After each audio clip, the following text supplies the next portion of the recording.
1 মাস আগে নয়নার ফোন থেকে কেউ একজন হেল্পলাইনে ফোন করেছিল, আর এই হলো তার record.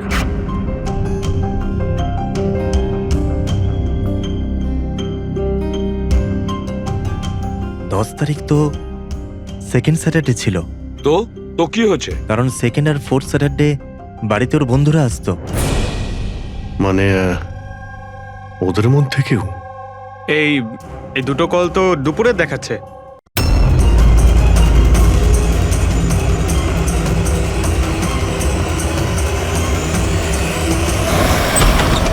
Sir sir please help me, কেউ বিপদে আছে স্যার, প্লিজ হেল্প মি। এক মিনিট দাঁড়ান, প্লিজ প্লিজ রিল্যাক্স, 1 মিনিট। এখানে বসুন please save her life, please. আপনি সেভ হার 1 লাইফ। মিনিট, আমি বসুন না প্লিজ। এই নিন।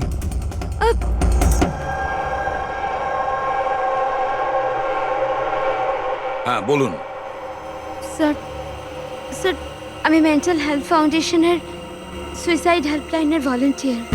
আচ্ছা, যারা ডিপ্রেশনে থাকে বা সুইসাইড করার চেষ্টা করে তাদের কাউন্সেলিং করি। একটা মেয়ে, কি প্রবলেম কি ছিল ওর? Domestic violence sir. স্যার ওই মেয়েটা বলছিল যে ওর স্বামী ওকে নেশা করে ওকে যা তা গালাগালি দেয়, ওকে মারধর করে, আবার ওকে ভয়ও দেখায় যে ওকে প্রাণে মেরে দেবে, আর তাও কিনা ওর সার্ভিস পিস্তল দিয়ে। সার্ভিস পিস্তল? আচ্ছা, আপনি কি করে জানলেন যে ওর কাছে যে পিস্তল আছে সেটা সার্ভিস পিস্তল? স্যার এই ওয়ার্ড ওই মেয়েটাই ইউজ করেছিল, সার্ভিস পিস্তল। স্যার কোনো আর্মির বা পুলিশের লোক হবে। তা আপনি ওনাকে বললেন না যে পুলিশে কমপ্লেন করতে গিয়ে? বলেছিলাম আমি ওকে, হাসতে থাকলো, বললো পুলিশ ওকে কোনোভাবেই হেল্প করতে পারে না। আজ ও সুইসাইড করতে চলেছে। ওর পেটে 7 মাসের বাচ্চাও আছে। মাই গড। একটু আগেই ও কল করেছিল আমাকে। হ্যালো হ্যালো দিদি, দিদি আমি বলছি। হ্যাঁ কেমন আছো তুমি? দিদি আমি অনেক কষ্ট সহ্য করেছি, এবার আমি ডিসিশন নিয়ে নিয়েছি, এবার আমি আর ডিসিশন চেঞ্জ করব না। আমার কথা শোনো, তুমি এরকম কিচ্ছু করবে না, শুনছো তুমি? আজ আমার স্বাদের অনুষ্ঠান, আর তুমি তো জানোই সমস্ত রিলেটিভ কিছুক্ষণ বাদেই বাস ধরে সীতারা চলে যাবে, আর এই বাড়িতে আমি একদম একলা থেকে যাব ওই জানোয়ারটার সাথে। তুমি এসব কিচ্ছু করবে না, আমি তোমাকে আগেও বলেছিলাম না? প্লিজ তুমি পুলিশের কাছে যাও, পুলিশ উইল হেল্প ইউ। দিদি তুমি তো জানো আমি পুলিশের কাছে যেতে পারবো না। আরে তুমি তোমার বাচ্চাটার কথা ভাবো, আরে তোমার পেটে একটা বাচ্চা আছে। ওর কথাই ভাবছি দিদি, আজ যদি নিজের সিদ্ধান্ত বদলে ফেলি তাহলে 2 মাস পরে আমি নিজের সন্তানকে কোন সমাজে জন্ম দেব বলো? আমি ওকে এমন পিতা দিতে পারি না।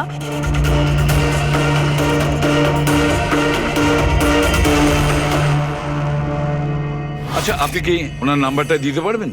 না স্যার, আমাদের সব কল এনক্রিপ্টেড হয়। ও না তো আমার কাছে পেশেন্টের না নাম আছে না নাম্বার, পেশেন্টের আইডেন্টিটি সিক্রেট থাকে। হ্যাঁ হয়তো তারপর কেউ কলই করবে না, এটা ভেবে যে তাদেরকে নিয়ে মজা করা হবে। স্যার এই নাম্বারটা জানার জন্য তো কোর্টের অর্ডার লাগবে স্যার। না অভিজিৎ, তাতে সময় চলে যাবে, অত সময় নেই আমাদের কাছে।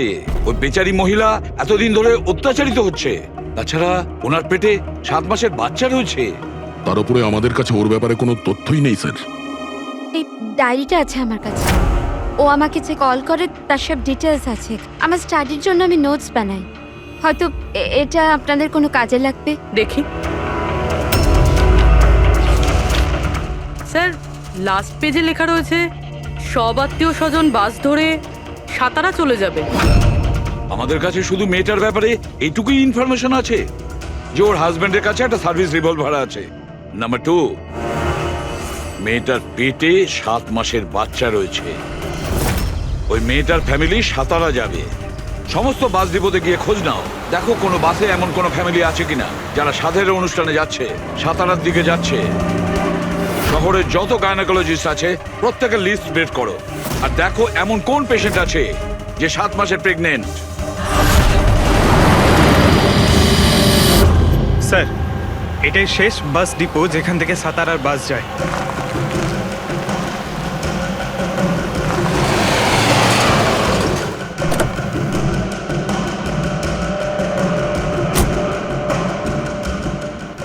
দাদা শুনুন, এক মিনিট দাঁড়া। আজ দুপুরে এখানে এই ডিপো থেকে সাতারার বাস ছাড়ার কথা ছিল না? হ্যাঁ, একটা বাস তো যাওয়ার কথা ছিল, কিন্তু 1 ঘন্টা আগে। আসলে ইঞ্জিনটা খারাপ হয়ে যাওয়াতে লেট হয়ে গেছে। সেই বাসটা কোথায় আছে?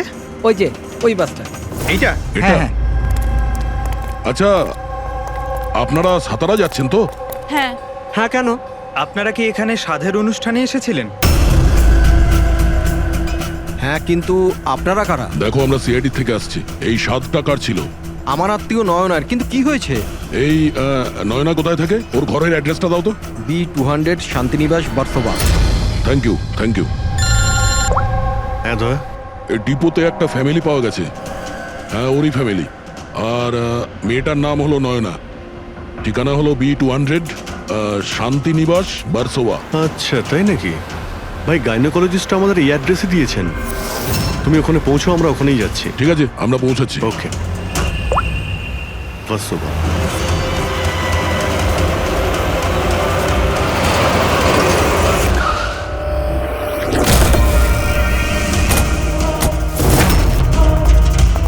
এক্সকিউজ মি, আমরা সিআইডি থেকে আসছি। এই নয়না কোথায়? সিআইডি? হ্যাঁ। স্যার, ওপরে গিয়ে ডান দিকে। কিন্তু কি হয়েছে? কি হয়েছে স্যার?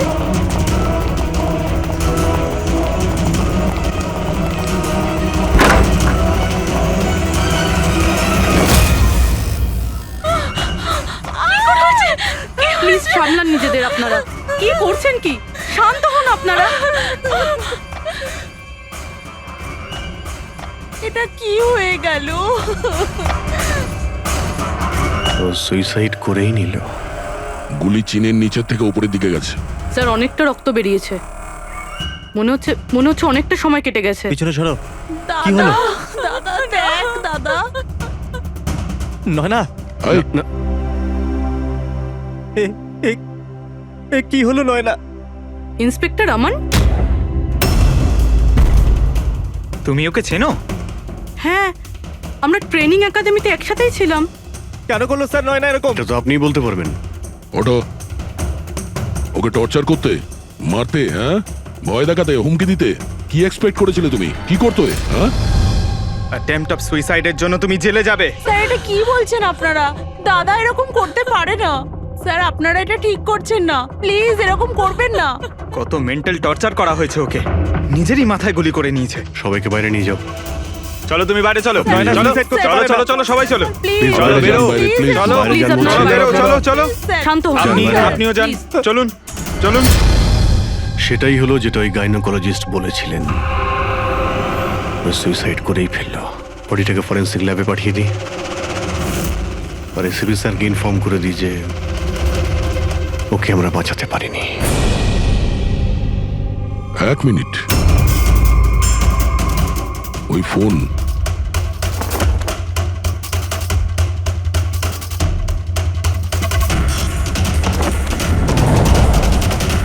কিন্তু কোথায় যেতে পারে? আচ্ছা, ওনার ফোন কি কেউ দেখেছেন কোথাও? আপনি জানেন? কেউ দেখেছেন কি? হ্যাঁ, স্যার, আমি ফোন করছি ওর নাম্বারে।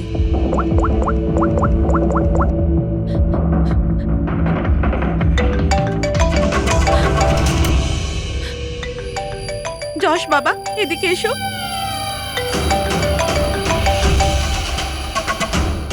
ফোন তোমার কাছে দাও।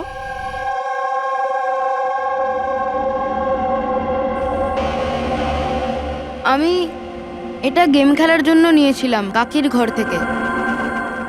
কোনো ব্যাপার না বাবু, এদিকে এসো। বাবু, একটু মনে করে বলো, যখন তুমি ফোন নিতে এখানে এসেছিলে তখন কি দেখেছিলে তুমি?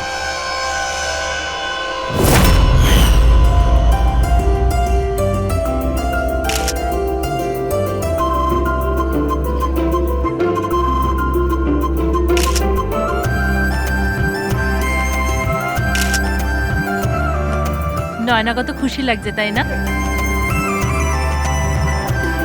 কাকি আমার সাথে মোবাইলে গেম খেলবে? গেম? এখন এখন তো এত লোকজন আছেন, আর আমার ফোনটাও আমার ঘরেই পড়ে আছে, তো এখন তো খেলতে পারবো না, কিন্তু পরে খেললে হবে। হ্যাঁ। এখন না, তুমি গিয়ে ফ্রেন্ডসদের সাথে খেলো, ওকে? ঠিক আছে। যাও। আরে দাদা, বৌদির সাথে গিয়ে ফটো তুল না। হ্যাঁ আমি যাচ্ছি।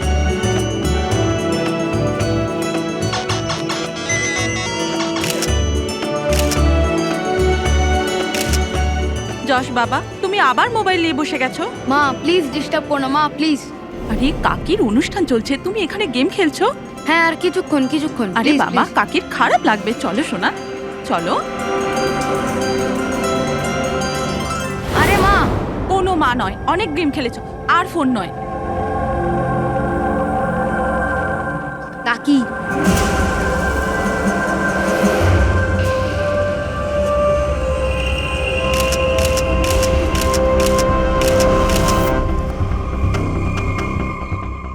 কাকির ফোন কোথায় থাকতে পারে? হ্যাঁ,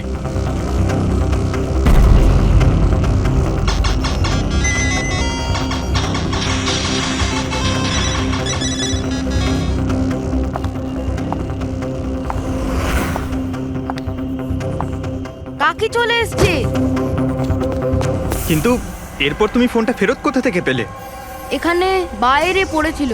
থ্যাংক ইউ বাবু, তুমি আমাদের অনেক সাহায্য করলে।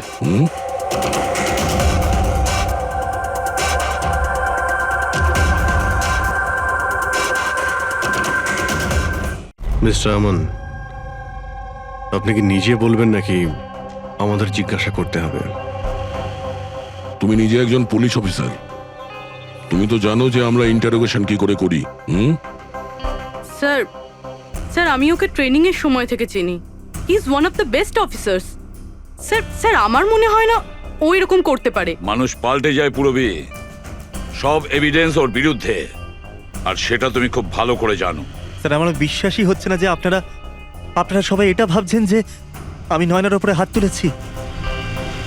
খুব ভালোবাসতাম স্যার আমি ওকে, ওর সন্তানের বাবা হতে চলেছিলাম স্যার আমি। আর আমি ওকে কি করে? হ্যাঁ, তুমি ওকে টর্চার করেছো, আর সেজন্য বেচারি ডিপ্রেশনে চলে গেছিল। ভুল বুঝছেন স্যার আপনি, ও ডিপ্রেশনে ছিলই না। সবসময় ও হাসি খুশি থাকতো, সবসময় আনন্দে থাকতো। মানে ও সুইসাইড কি করে করতে পারে স্যার? আরে তাহলে সে মেন্টাল হেলথ ফাউন্ডেশনে বারবার ফোন কেন করতো? বিগত কয়েক মাসের মধ্যেই 10টা কল। আমার এই বিষয়ে কোনো আইডিয়া নেই। কল করে উনি হয়তো ডিলিট করে দিতেন, সেই জন্য হয়তো আপনার কোনো আইডিয়া নেই। স্যার দাদা এরকম করতে পারে না, ও তো নয়নাকে খুব ভালোবাসতো, আর নয়না তো খুশিই ছিল। যদি তোমার স্ত্রী খুশিই ছিল, তাহলে ও হেল্পলাইন নম্বরে ফোন করে কেন বলেছে যে তুমি ওকে টর্চার করো, ওকে মারো, ওকে ধাক্কা দাও? কেন আমান, উত্তর দাও। পুরবী, ওর কাছে কোনো উত্তর থাকলে তো দেবে। ওর টর্চারের কারণে বেচারি ডিপ্রেশনে চলে গিয়েছিল, আর তারপরে ও সুইসাইড করে। ডিপ্রেশনে প্রায়শই কোনো লোক নিজের দুঃখের কথা শেয়ার করে না। হতে পারে এর জন্যই নয়না যে কতটা প্রবলেমে ছিল কেউ কিছু জানতেই পারেনি। পুরবি, অ্যাটলিস্ট তুমি তো আমাকে বিশ্বাস করো। You know me well. Nayna কখনো সুইসাইড করতে পারে না, কখনো সুইসাইড করবে না। ব্যাস, নিয়ে যাও একে। চলো। আপনি আমার কথাটা তো শুনুন, নয়না কখনো সুইসাইড করতে পারে না। চলো স্যার আমার কথাটা চলো, শুনুন স্যার, চলো। নয়না সুইসাইড করেনি। স্যার আমার কথাটা শুনুন স্যার একবার।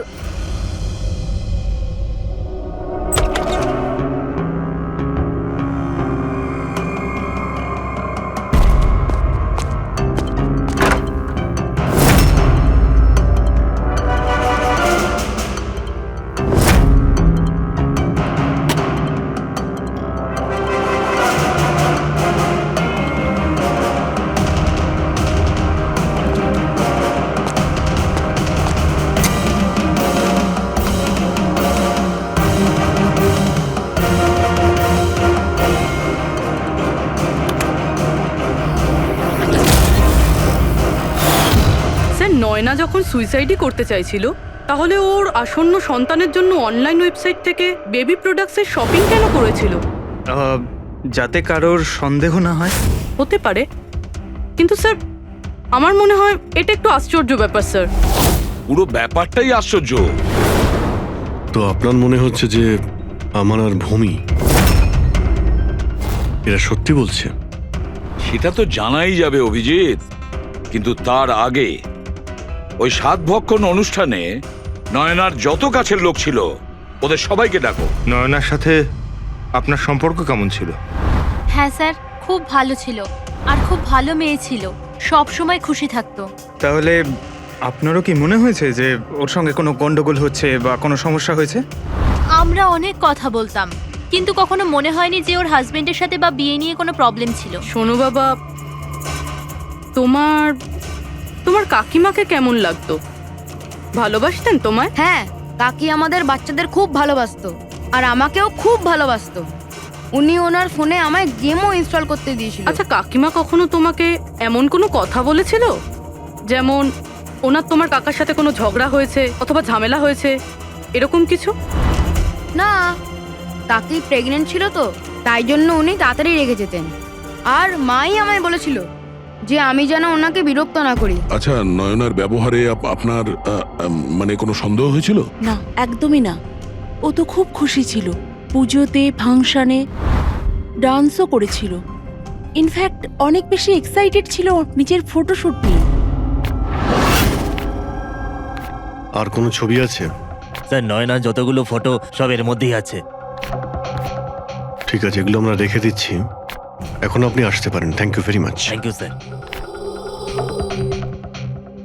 স্যার, সবকিছু শোনার পরে আমার তো মনে হচ্ছে যে এ এমন সত্যি কথাই বলছে। ওর ওয়াইফ যদি এত আনন্দেই থাকে তাহলে সুইসাইড কেন করতে গেল? সেটাই তো, সুইসাইড কেন করবে? গোলমাল আছে অভিজিৎ, কিছু না কিছু গোলমাল আছে। রাধার যে কটা ইনফরমেশন দেওয়ার ছিল সব দিয়ে দিয়েছে, তবু বুঝতে পারছি। একটা কাজ করো, ওই মেন্টাল হেলথ ফাউন্ডেশনে গিয়ে ওই নয়নার ব্যাপারে যা কিছু জানতে পারবে বের করে নিয়ে এসো। ওখানকার অপারেটরদের সঙ্গেও কথা বলো, খুঁটিয়ে খুঁটিয়ে ইনফরমেশন বের করো। হয়তো এমন কোনো কথা ও জানতো নয়নার ব্যাপারে যেটা আমাদের কাজে লাগবে।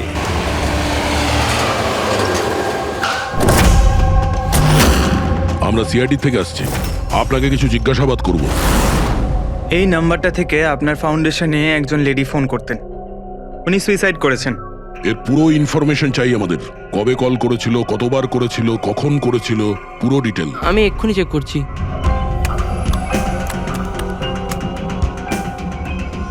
হ্যাঁ স্যার, এ অনেক কল করেছিল, শেষ 5 মাসে 10 বার। আচ্ছা, ওনার সঙ্গে কে কে কথা বলতেন? অ্যাকচুয়ালি স্যার, এনার সমস্ত কল রাধা ম্যাম হ্যান্ডেল করতেন, আর উনি এখানে volunteer.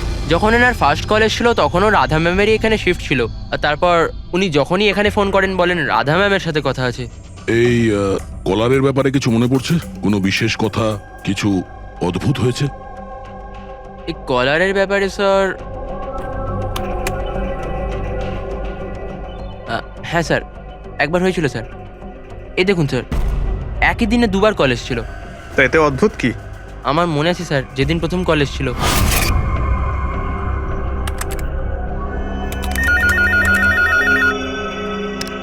Hello, how may I help you? Hello, আমি রাধা ম্যাডামের সাথে কথা বলতে চাই। হ্যাঁ, শিওর। হ্যালো রাধা ম্যাম, আপনার জন্য কল। কিছুক্ষণ বাদে ওই নাম্বারটা থেকে আবার কল এসেছিল। Hello, how may I help you? Hello, আমি নয়না বলছি। আর কিছুক্ষণ আগে আমার নাম্বার থেকে আপনার কাছে কল এসেছিল আর 7 মিনিট কথাও হয়েছে। আপনি প্লিজ আমাকে বলবেন আপনি কোথা থেকে বলছেন? ম্যাম, এটা মেন্টাল হেলথ ফাউন্ডেশনের হেল্পলাইন নাম্বার। আমরা সেই সমস্ত মানুষের হেল্প করি যারা ডিপ্রেশনে পড়ে সুইসাইড করার চেষ্টা করে। What? Suicide helpline? Yes ma'am. অন্য কলাররা স্যার নিজের নাম কখনোই বলে না, কিন্তু ইনি প্রথমে নিজে থেকেই বলে দিলেন। স্যার, নয়না নিজের নাম কখনো রাধাকে বলেনি, তাহলে ও হঠাৎ করে বলতে যাবে কেন? আমরা এই নম্বরের কল হিস্ট্রিটা চাই। 1 মাস আগে নয়নার ফোন থেকে কেউ একজন হেল্পলাইনে ফোন করেছিল, আর এই হলো তার রেকর্ড।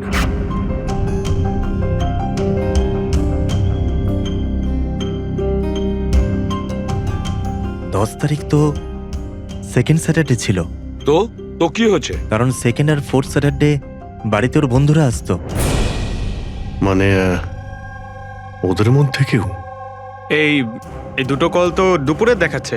হ্যাঁ, ওর সমস্ত বন্ধুরা দুপুরেই আসতো। কতজন আসতো? তা প্রায় 8-10 জন। আচ্ছা, তুমি কি নয়নার সব বন্ধুদের চেনো? সবাইকে তো নয়, কিন্তু অনেককেই চিনতাম। আমার বোন ভূমিও আসতো। ভূমি, একটা কথা বল, গত মাসে যখন তুমি ওর বাড়িতে গিয়েছিলে দেখা করতে, তখন এমন কিছু হয়েছিল? মানে আমি বলতে চাইছি, অদ্ভুত কোনো ঘটনা বা সেরকম কিছু নিজেদের মধ্যে বা কোনো খেলার সময় কিছু মনে আছে? না স্যার, এরকম তো কিছুই হয়নি। আমরা প্রতিবারের মতো যেমন খেলতাম সেরকমই খেলছিলাম। আর নয়না, ওকে দেখে কিছু ডাউট হয়েছিল? স্যার নয়না তো খুশিই ছিল, ইনফ্যাক্ট মজা করছিল। হ্যাঁ, কিন্তু কিছুক্ষণ পর জানি না একদম সিরিয়াস হয়ে গেছিল, চিন্তিত লাগছিল। জানি না ওর কি হয়েছিল। 5151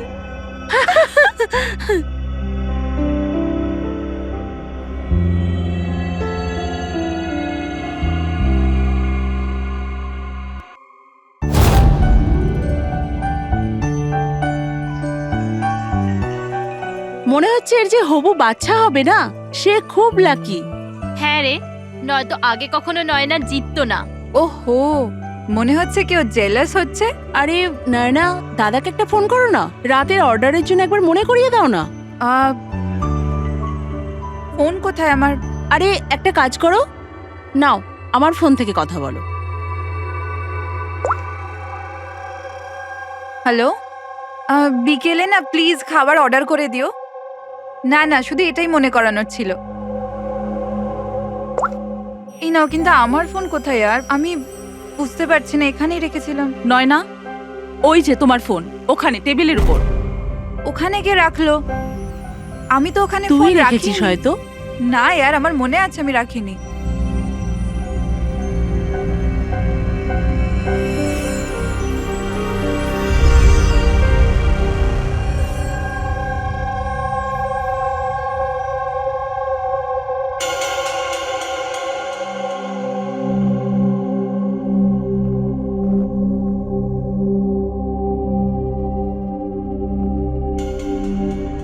কে কল করেছিল? কি হলো? হ্যাঁ, তুই ঠিক আছিস তো? হ্যাঁ, কেন? জানবি, তোর কোনো টেনশন নেই তো? না, কোনো প্রবলেম নেই। কেন?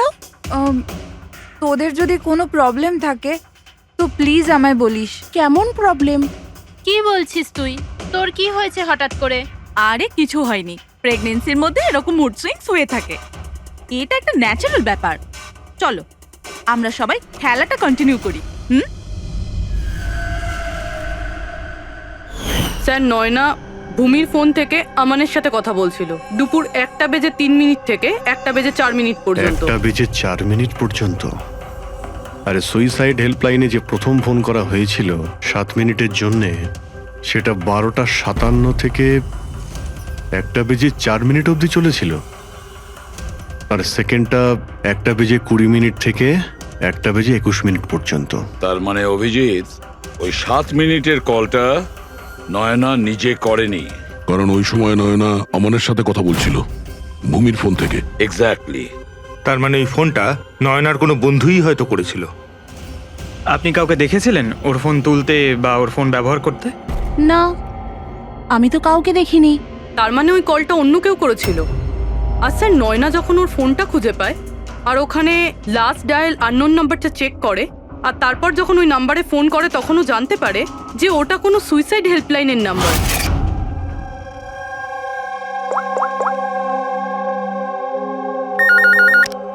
Hello, how may I help you? Hello, আমি নয়না বলছি। কিছুক্ষণ আগে আমার নাম্বার থেকে আপনার কাছে কল এসেছিল আর 7 মিনিট কথাও হয়েছে। আপনি প্লিজ আমাকে বলবেন আপনি কোথা থেকে বলছেন? ম্যাম, এটা মেন্টাল হেলথ ফাউন্ডেশনের হেল্পলাইন নাম্বার। আমরা সেই সমস্ত মানুষের হেল্প করি যারা ডিপ্রেশনে পড়ে সুইসাইড করার চেষ্টা করে। হোয়াট? Suicide helpline? এটা জানতে পেরে ও চিন্তায় পড়ে যায় আর ভাবতে আরম্ভ করে সুইসাইড কে করতে চায়। স্যার, এই ফোন কলটা নয়না যদি না করে, তাহলে এটাও তো হতে পারে যে আগে যে সমস্ত কলগুলো করা হয়েছে সেটা নয়না করেনি, অন্য কেউ করেছে। ভূমি, তুমি ওই গেম খেলার সময় ডায়েরি রাখো তো? মানে স্কোর নোট করো তো প্রত্যেকটা খেলার? ব্যাস, ওই ডায়েরিটা আমার চাই। Okay sir. আর এই যে প্রত্যেক সেশনে 4টে নাম রয়েছে, যারা সব সময় থাকে। ভূমি, পারুল, জাহ্নবী আর শীতল।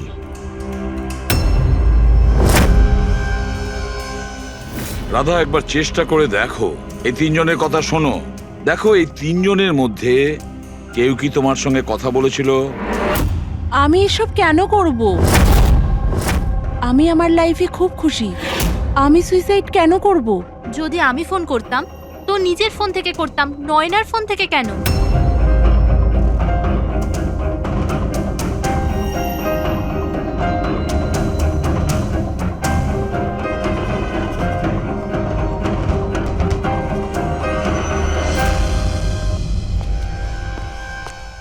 স্যার, স্যার এই তিনজনের মধ্যে কারুর আওয়াজ নয়। স্যার, হ্যাঁ, এই তিনজন তো না বলছে, শুধু শীতল বাকি আছে। ওর ব্যাপারে কিছু জানতেই পারছি না। কিছু জানতে পারোনি মানে কি বলতে চাইছো? স্যার, এই তিনজনের মধ্যে কেউ শীতলকে চেনেই না। জাহ্নবী বলল শীতলের সাথে নয়নার গাইনোকোলজিস্টের চেম্বারে দেখা হয়েছিল, আর ওখানে ওদের বন্ধুত্ব হয়ে যায়। শীতলকে এদের মধ্যে কেউই পার্সোনালি চেনে না। কোনো ব্যাপার না, ওই তিনজনের হেল্প নিচ্ছি আমরা। এবার শীতলের স্কেচ করাবো আমরা, তারপরে দেখবো।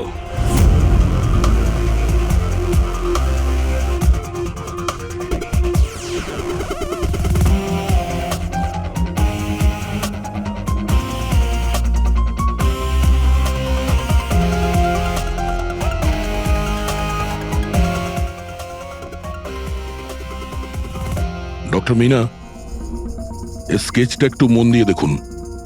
আচ্ছা, এই মেয়েটা আপনার এখানে চিকিৎসা করাতে আসতো? I don't think so. আমার তো মনে পড়ছে না যে এরকম কোনো লেডি আমার কাছে কোনোদিন এসেছিল। কে ইনি? এর নাম শীতল। আমরা এটা বুঝতে পারি যে আপনার এখানে এত পেশেন্ট আসে যে এই সমস্ত পেশেন্টের নাম মনে রাখা তো মুশকিলের ব্যাপার। রাইট, বাট আমি আমার সব পেশেন্টদের পার্সোনালি চিনি, অ্যান্ড আই এম শিওর শীতল নামের কোনো পেশেন্ট আমার কোনোদিন ছিলই না। আচ্ছা, এই যে আপনার ক্লিনিকে সিসিটিভি ক্যামেরা লাগানো রয়েছে, এর ফুটেজ আমরা পেতে পারি?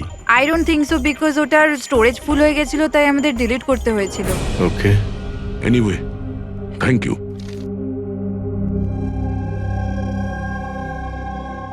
মনে হচ্ছে এই শীতল কোনোদিন পেশেন্ট ছিলই না, শুধুমাত্র নয়নার সঙ্গে বন্ধুত্ব করার জন্য এসেছিল এখানে। ওর প্ল্যান ছিল নয়নার সঙ্গে বন্ধুত্ব করে ওর বাড়িতে ঢোকার। প্রফেশনাল ফ্রড মনে হচ্ছে, আটকাতে হবে ওকে। তুমি কি একে চেনো? এটা তো শীতল, নয়নার বন্ধু। এ তো প্রায় বাড়িতে আসতো। নয়না শীতলের বন্ধুত্ব কবে কোথায় হয়েছে কিছু জানো তুমি? না, আমি জানি না, কিন্তু তাতে কি যায় আসে? যখন আমার নয়নাই রইল না, তখন এইসব। এ কি ধরনের পাগলামি করছো? হ্যাঁ, একটু ভেবে দেখো তো। যদি তুমি নির্দোষ হও তাহলে কেউ তো তোমায় ফাঁসানোর চেষ্টা করেছে। তোমাকে নয়নার খুনি সাব্যস্ত করে ওরা অনেক লাভ আছে, এই জন্য ও তোমাকে ফাঁসাচ্ছে। হ্যাঁ, এমন কে আছে যে তোমাকে আর নয়নাকে ঘৃণা করে? আমি কিছু জানি না। তাহলে কি ভূমি ওই আবার প্রপার্টি লোভে করেনি তো? না, ভূমি এরকম কখনো করতে পারে না। বরং ও তো নয়নাকে খুব ভালোবাসতো। তো কোনো প্রফেশনাল রাইভেলরি? একজন পুলিশের তো অনেক জায়গায় অনেক শত্রু থাকে। না, আমার সাথে এরকম কিচ্ছু ছিল না। আমি আমার ডিউটিতে না তো কখনো কোনো গ্যাংস্টারকে ধরেছি, না কোনো বড় গ্যাংস্টারকে মেরেছি, কখনো ঘুষ নিইনি। পুরো কেরিয়ারে ব্যাস একবারই গুলি চালিয়েছিলাম। কার উপরে? কাকে গুলি করেছিলে তুমি? ছোটখাটো ফ্রড ছিল স্যার, বিশেষ। ওকে অ্যারেস্ট করতে গেছিলাম, তখনই গুলি চলে গেছিল।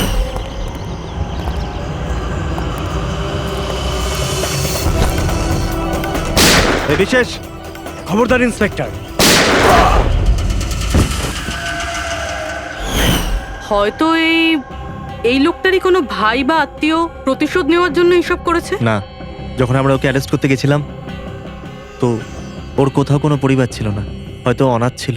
ঠিক আছে, যদি ওই লোকটার কোনো আত্মীয় স্বজন থাকে তাকে আমরা ছাড়বো না। স্যার, আমান ঠিক বলছিল। ওই লোকটার নিজের বলতে কেউ নেই, ফ্যামিলি, স্ত্রী, বাচ্চা কেউ না। তাহলে প্রতিশোধ কে নিচ্ছে? বাড়ির লোক নয়, কোনো বন্ধু হতে পারে। বন্ধুরা হয়তো প্রতিশোধ নিয়েছে। বন্ধুত্বের জন্য কে আজকাল নিজের প্রাণের ঝুঁকি নেয় স্যার? এসব তো শুধু গল্পের বইতেই দেখা যায়, নন্টে ফন্টে, হাবলু ঘাবলু। এখন এখন এসব কোথায় স্যার? এটা কি? স্যার একটা স্টোরের চুরির ঘটনায় বিশেষের সাথে আরও একটা নাম আছে, রেখা। রেখা? দুজনে মিলে অনেক চুরি করেছে, এদের ফটো দেয়নি কেন? স্যার এরা তো ছদ্মবেশে চুরি করতো, হয়তো এই জন্যে। আর যখন বিশেষ মারা যায় তখন হয়তো এই জুটিটা ভেঙে যায় আর এই রেখা একা হয়ে যায়। রেখা? আমি জানি এই রেখা কে।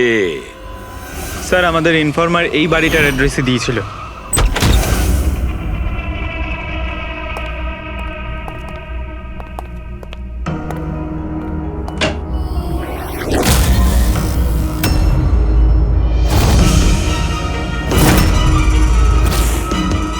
দেখো একটু।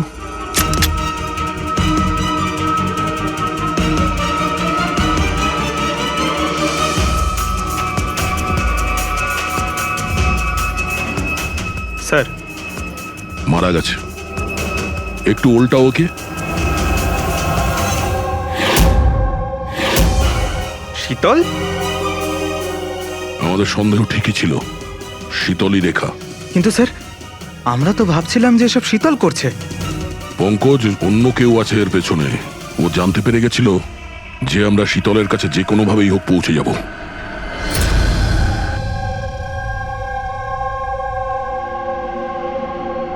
সারিকা, এর ঘাড়ের পেছনের দিকে এইখানে ক্ষত আছে।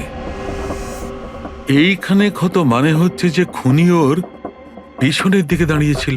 দেখো এইখানে ছুরির ক্ষতটা আছে, তবে খুনিকে পেছনের দিকে দাঁড়িয়ে থাকতে হবে, তবেই এই আঘাতটা করতে পারবে, রাইট?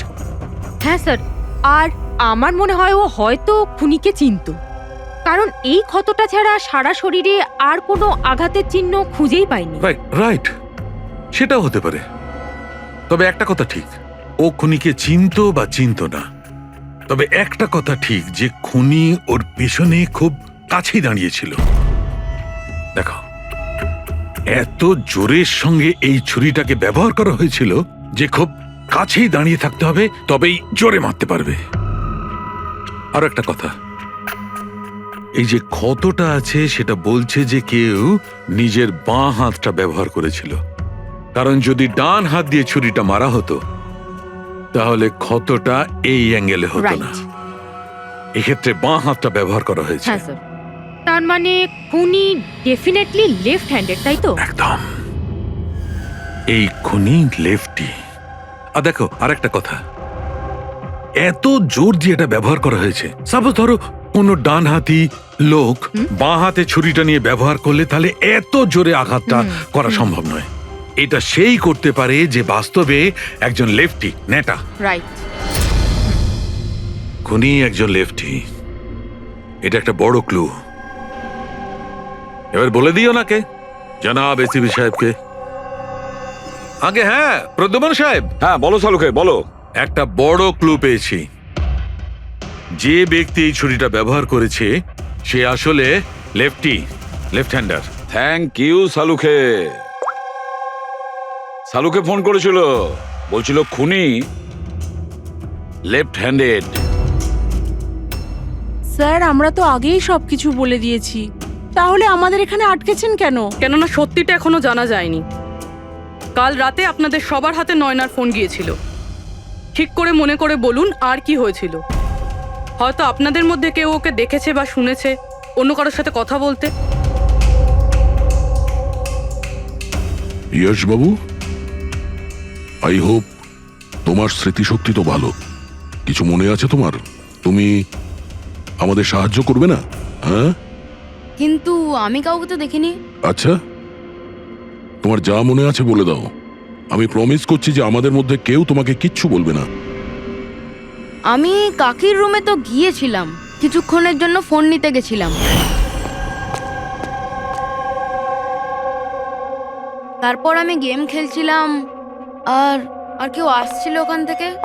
তারপর আমি ফোনটা ওখানে সাইডে রেখে চলে গেছিলাম। কোন কোন গেম খেলছিলে তুমি? স্যার এটা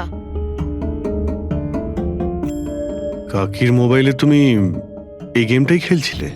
হ্যাঁ, আমি আর আমার বন্ধু নীলজ আমরা সবসময় এই গেমটাই খেলি। এই গেম তো অনেকেই একসঙ্গে খেলতে পারে, আর সবাই একে অপরকে দেখতেও পায়।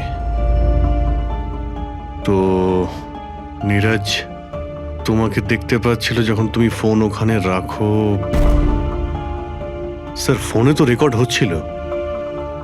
ওখানে কি হয়েছিল সেটা নীরজের ফোন থেকে জানা যেতেই পারে। ঠিক আছে, আমরা নীরজকে ডেকে নিচ্ছি। দেখো বাবা, ঘাবড়াবে না, এখানে আমরা সবাই তোমার বন্ধু। শুধু কিছু জিজ্ঞেস করার আছে ইনফরমেশনের জন্য। যে গেম তোমরা খেলো না মোবাইল থেকে, সেগুলোর ব্যাপারে। যখন তুমি নিজের মোবাইলে গেম খেলছিলে তোমার বন্ধুর সাথে, তখন তুমি ওকে দেখতে পাচ্ছিলে তো? হ্যাঁ। আচ্ছা, আর একটা কথা বলো, যখন তুমি ওকে দেখতে পাচ্ছিলে তখন কি তুমি ওর পেছনে কাউকে দেখেছিলে? না, শুধু যশই ছিল। 1 মিনিট স্যার, যখন যশ ফিরে এলো না ততক্ষণ স্ক্রিন লক হয়নি। স্ক্রিন লক হয়নি মানে? স্যার মানে গেম অ্যাক্টিভ ছিল, আর যখন গেম অ্যাক্টিভ থাকে তখন ও নিজে নিজেই স্ক্রিনশট নেয়।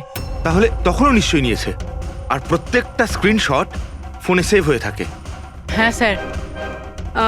দাও তোমার ফোনটা দাও। Thank you.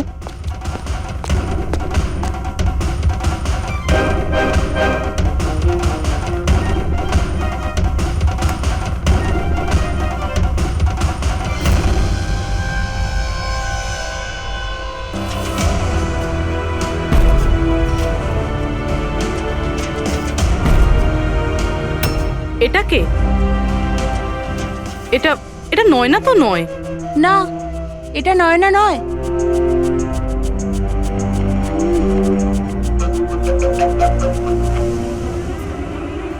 এক মিনিট পূর্বী, একটু জুম করো এর উপরে।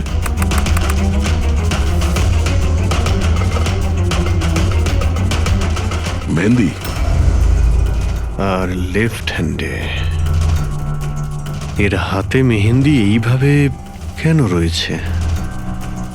সেটা এই কারণে অভিজিৎ, কারণ এই হাতটা যে মহিলা, সে মহিলা ওখানে বাকি সবাইকে মেহেন্দি পড়াতে এসেছিল, আর ও লেফট হ্যান্ডেড।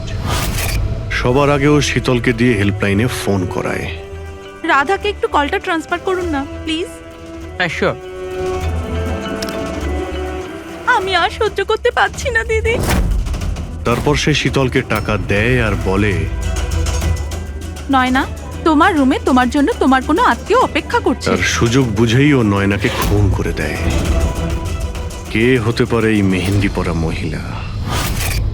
আমি জানি না উনি কে ছিলেন। ইনফ্যাক্ট কেউই জানে না উনি কে। নয়না বলেছিল যে শীতল ওনাকে ডেকেছিল, আর ওই নিয়ে এসেছিল নিজের সাথে। আর এটাও জানি না যে ওকে কেন আনা হয়েছিল। নিজের কাজও ঠিক করে করছিল না ও, বাজে মেহেন্দি লাগাচ্ছিল সবাইকেও। দেখ না জাহ্নবী, কিরকম মেহেন্দি লাগাচ্ছে ও, পুরোপুরি ঠিকঠাক লাগাচ্ছেও না। আপনি কি মেহেন্দি লাগাতে জানেন না নাকি? দেখে মনে হচ্ছে কেউ যেন লাগিয়ে আবার মুছে দিয়েছে। ও মেহেন্দি এত খারাপ করে লাগাচ্ছিল, তাহলে শীতল ওকে পাঠালো কেন? সবারই সন্দেহ হবে। কে হতে পারে? আমি জানি স্যার, ও আমাদের চোখের সামনেই ছিল।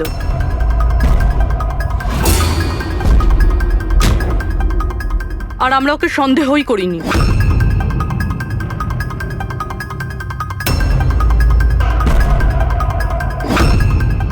আপনি সামনে আসুন।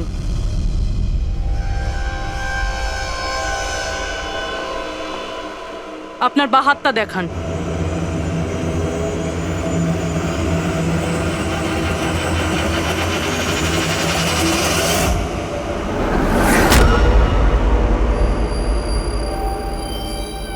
এই দেখুন স্যার। রাধা দেবী? স্যার, আমি এনার ওই ডায়েরি অনেকক্ষণ ধরে দেখেছি। ওতেও কালি এভাবেই ছড়িয়েছিল যেভাবে ওনার মেহেন্দি রয়েছে।